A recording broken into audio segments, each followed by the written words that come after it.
South Africa's Competition Commission has approved the merger of Takatso Aviation and national carrier South African Airways, with part of the conditions being that Global Aviation and Syranix completely divest from Takatso to limit the lessening and prevention of competition in the domestic airlines market space. The Commission announced its recommendation on May 12 following an investigation into the ongoing deal. The competition's decision, which is still to go before the Competition Tribunal for consideration, allows Takatso to acquire 51% of the issued share capital of SAA from the South African government, as represented by the Department of Public Enterprises, while the remaining 49% shareholding in SAA will be retained by the DPE. This morning from Limpopo, South Africa, I'm being joined by an aviation expert, Dr. Guy Leitch. It's nice to have you, Guy, join us on Business Edge. Good afternoon, good morning. Nice to be with you.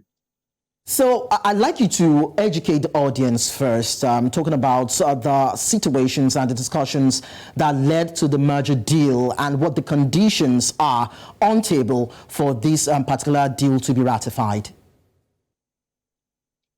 I'm struggling to hear your question, but what I can tell your viewers is that the South African Government Department of Public Enterprises considers this Competition Approval Commission to be a major step forward. In fact, it was the key step that they were saying it was outstanding for the finalization of the Takatso Consortium takeover. However, the Competition Commission has not given a blanket approval. They have given it with an absolutely key problem or condition, and that is that Lift, the airline which was supposed to be providing absolutely essential intellectual property capital and so on, must be excluded from the actual deal because it would be reduce the competition and be in a sense in collusion with SAA's operating of its own domestic routes. This is a big obstacle because Lift's CEO and founder, Mr. Lekan Onabanjo, is saying that this is not acceptable to the current deal. And the sense is that although this deal has been going on for now 2 years, this is probably going to derail the deal. But it also would indicate that the South African government was perhaps using the participation or the involvement of Lift, the low-cost carrier airline, in a sense as a fig leaf to try and give the whole deal a better appearance to the South African taxpayer who suffered for so long bailing out SAA. So I'm afraid that what I can tell you at this stage is that, unfortunately, it looks as though the deal has still got a long way to go. Some other reasons that might derail the deal has to do with issues of divestiture and employment. They are said to be growing concerns with the deal, with this deal, even with parties within the discussion level having to initially reject the conditions of the deal. So I'd like to know why the issue of divestiture and employment also is considered as a big challenge in seeing to the end of this deal. Yeah, again, I'm sorry, I struggled to hear most of that question, but my view is that the consortium, the Takatso Consortium, is essentially consists of two key partners, which is the Harris Consortium, which are essentially fund managers. They provide the finance, and Global Airways, which was providing the knowledge or the know-how that South African Airways has lost during the lockdown and its business rescue process. Now, of course, we lose a large chunk of the aviation know-how or skills or knowledge base that Lift was or Global was supposed to bring to the party. That's a big problem. I think it's also worth pointing out to your viewers, though, that there are, in my opinion, significant other obstacles still to be overcome, which so far the South African government seems to have been glossing over. Most notably, that because South African Airways is wholly owned by the state, it is founded by an act of parliament, and this act of parliament doesn't really imagine or foresee that there would be anyone other than a single shareholder, namely the state. So this act of parliament would have to be changed. That would, in the normal course of events, take at least a year. And on top of that, the licenses would have to be changed. The aircraft operator certificate from the South African Civil Aviation Authority would have to be amended. the Air Services Licensing Council's licenses, both domestically and on the International Air Services Licensing Council, would have to be changed. I think there's at least another year's worth of approvals to be obtained in this. And of course, we have what is claimed to be a victory, but really it's not yet a victory from the Competition Commission. A long way to go yet. Actually means that there are a lot of hurdles that need to be crossed for this deal to actually be ratified, as it were. But Dr. Guy, we quickly go on a break, and when we return, we'll look at the issue you mentioned, which has to do with its ownership, because we see that Takatso will be having 51%, while the DPE, that's a representative of the government, will be having 49%. So we want to look at the issue with ownership there. We go on a break and return to that.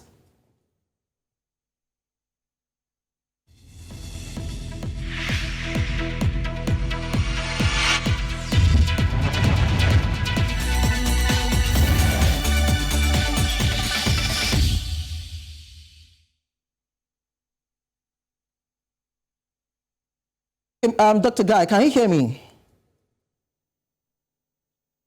Hello, Doctor. He can't hear me.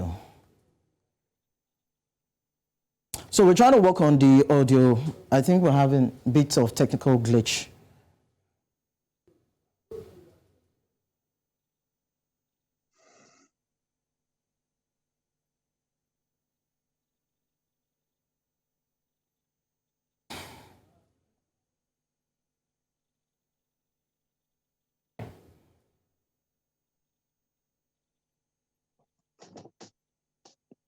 Please. Hello.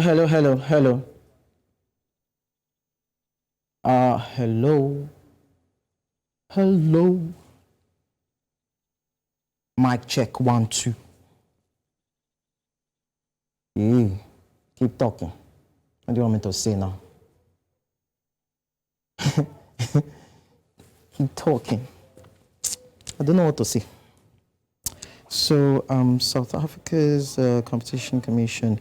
So you'll be looking at South Africa's Competition Commission seeing through the approval of the SAA, that's South African Airways. Yeah? So, South Africa Airways Takeover. And since... Oh, okay. Okay. South Africa's Competition Commission has approved the merger of Takatso Aviation and national carrier South African Airways, with part of the conditions being that Global Aviation and Syranix completely divest from Takatso to limit the lessening and prevention of competition in the domestic airlines market space. The Commission announced its recommendation on May 12 on following an investigation into the ongoing deal. The competition's decision, which is still to go before the competition, my mouth is paining me, I'm kind of tired. Tribunal for consideration allowed Takatso to acquire. I'm tired. Your default microphone is now. No, it's from my end. You need to continue to speak. Oh, yeah, I'm consuming.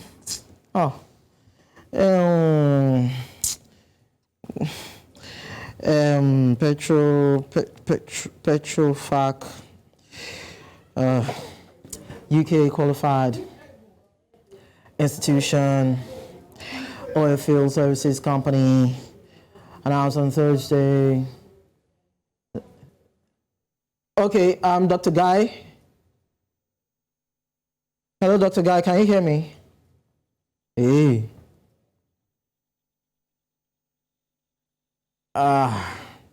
Hello, Dr. Guy Leitch. Hello. Dr. Guy, can you relog into your...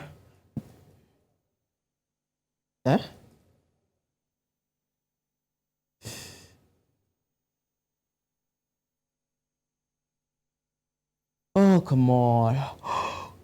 Oh.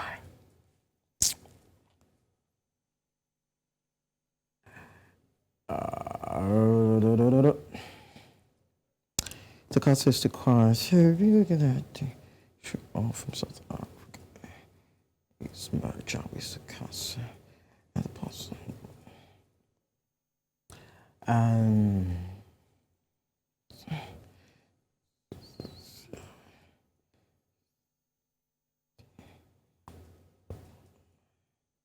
We'll be taking a look at the approval of the merger of South African Airways with Takatso by the South African Competition Commission. The investigations are still ongoing, talks are still going, but one issue. Yeah?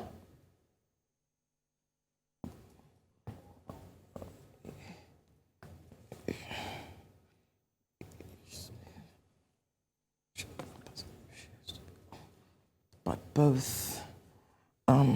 both entities.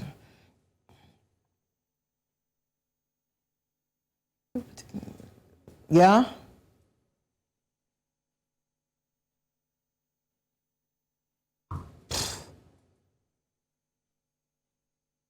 Okay. And call for a break again.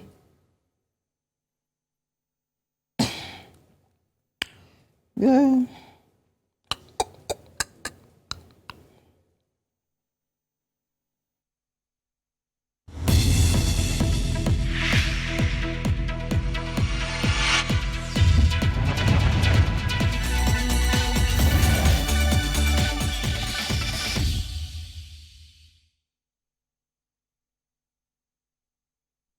Yeah, we've been talking about the possible approval or ratification of the merger between Takatso and South Africa Airways by the South Africa Competition Commission. Even as we know it, there's been a bit of challenge or different situations or bottlenecks associated with the ratification of this particular merger between these two entities. And part of these is what we have been engaging Dr. Guy Leitch on, even as we commence with the discussion. And one other area that we get to look at is the issue of the share percentage to be owned by these two entities. So I'm just going to go back to our guest, Guy Ritchie, and find out from him, because earlier on you talked about the issue of the ownership. We know that South Africa Airways is majorly owned by South African government and the parliament, as it were. Now we want to look at the issue of the percentage. Now, as we know, it's Takatso is said to acquire about 51% of the capital of SAA, while the Department of Public Enterprises is actually fronting for the government of South Africa will have 49%. Now, don't you think this is going to be a bit of a challenge, even as the Competition Tribunal continue with the investigations and inquiry into this merger? Hi, sorry, the audio is still terrifically bad. But the issue is, as I believe I heard you asking, in a sense, the history of SAA has one of been of colossal loss making, particularly over the last 10 years, where previously it used to lose around about R1 billion a year. During the state Zuma or state capture period under President Zuma, these losses increased to around about R6 billion a year, and that was unsustainable. So it went into the COVID lockdown in an incredibly poor position. Well, in fact, it had already been pushed into business rescue by mostly by the trade unions. And the airline was clearly on its knees. It has had a massive restructuring, a resizing. The actual airline itself, not the group, but the airline has reduced its staff complement from 5,000 people to just 1,000. And it is slowly expanding its routes again into Africa, including obviously in West Africa, Dakar and Lagos. But it's found that its regional routes have been enormously, should I say, taken over already. It's had its lunch eaten by the regional carriers, its competitors here in South Africa, notably Airlink, which broke away from SAA also just in the early days of COVID. And so the SAA as an airline is going to really struggle to get back into the market to compete just on the regional routes, and on the long haul routes in particular. It no longer has a fleet capable of servicing long haul fleets other than one basically obsolete Airbus A340 with its 4 engines, and then one single Airbus A330 with 2 engines. So the airline's got a huge amount of ground to recover. And the Takatso Consortium deal is important because it will inject 3 billion rands worth of new operating capital into the deal. So effectively, they get the airline for a nominal 51 rand purchase price, but on the condition that they provide another 3 billion rands worth of operating capital. And that is seen to be key to the airline's survival. Although Professor John Lamola, the airline CEO, tries to assure us that the airline is operating profitably, cash flow is a bit of a problem. It has, however, done very well in managing to unblock some of the so-called blocked funds held in countries like Angola, Zimbabwe, and to a lesser extent, Nigeria. And so cash flow has been improved, but the long-term growth needs a strategic equity partner, which is what they call the Takatso deal. And it is, I believe, absolutely essential that the government get this right. Although, as I mentioned in the first part of this interview, there is still an awful long way to go. The Competition Commission approval by itself is not sufficient to make the deal happen. So with this $3 billion rand of capital investments that will go into South African Airways coming from Takatso, do you think it will actually help the airline sustain its operations and ensure that the viability in terms of profit comes in or trickles in? And we also want to look at the fact that, do you think that this refurbishment, as it were, of the airline will also bring about some sort of a positive contribution to the country's economy? Well, yeah, I mean, that's an absolutely key question. I think that taking it up a level is, does any country these days need a so-called flag carrier? Do they make an irreplaceable contribution to the country's economy? The answer to the first question is no. Flag carriers are a very obsolete notion and really are only still found in Africa. But yes, the second question, they do make an absolutely essential contribution to the country's economy, because pretty much 80% of all high-value goods are now carried by airlines and not by sea or road freight. And so they are essential to trade. And there is very arguably a good proposal to be made in that airlines should be at least subsidized by the state to open up developmental routes. So for instance, we saw SAA fly into China about 10 years ago to open up the China trade through particularly South Africa's membership of the so-called BRICS group or consortium. However, that route was hideously unprofitable. The airline was losing R1 million every time it flew on that route. And ultimately, the airline couldn't afford to operate those routes. So on the one hand, we see the state having a development imperative, trying to use an airline to develop skills and develop trade. But on the other hand, you have to have an airline that operates profitably and sustainably. And as long as an airline is left with a huge development burden, then it's quite simply not possible for it to operate or compete in the open sector and the private market, and it will continue to lose money.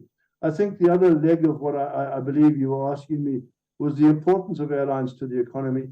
IATA figures show, in terms of a study that I did about airline connectivity, that each dollar invested in an airline ticket creates a further $30 worth of investment or growth in the broader economy in the host country. So we can again see the importance of airline activity. And it's why so many countries continue to bail out the airlines, not least of which is South Africa. All right. Thank you so much, Dr. Guy Leitch. We hope that, because, of course, we do not know when the Competition Tribunal will conclude on the investigation and come up with a final decision, but then we are going to keep tabs on the ongoings with that. But then we appreciate you coming on board to talk to us on this. Thank you so much. My pleasure. Now, some stakeholders see the Competition Commission's approval of the takeover of South African Airways by Takatso Consortium as a significant step forward for the struggling airline. And they say that the new ownership structure will revitalize the airline and make it more competitive, benefiting South Africa's economy. But then, just as our guest has said this morning, there's still a lot of T's to be crossed and a lot of I's to be dotted, as it were. So we're just going to keep tabs with that and see what obtains during the course of the week or the month, as the case may be. Let's go on a short break, and when we return, it will be time for international business stories.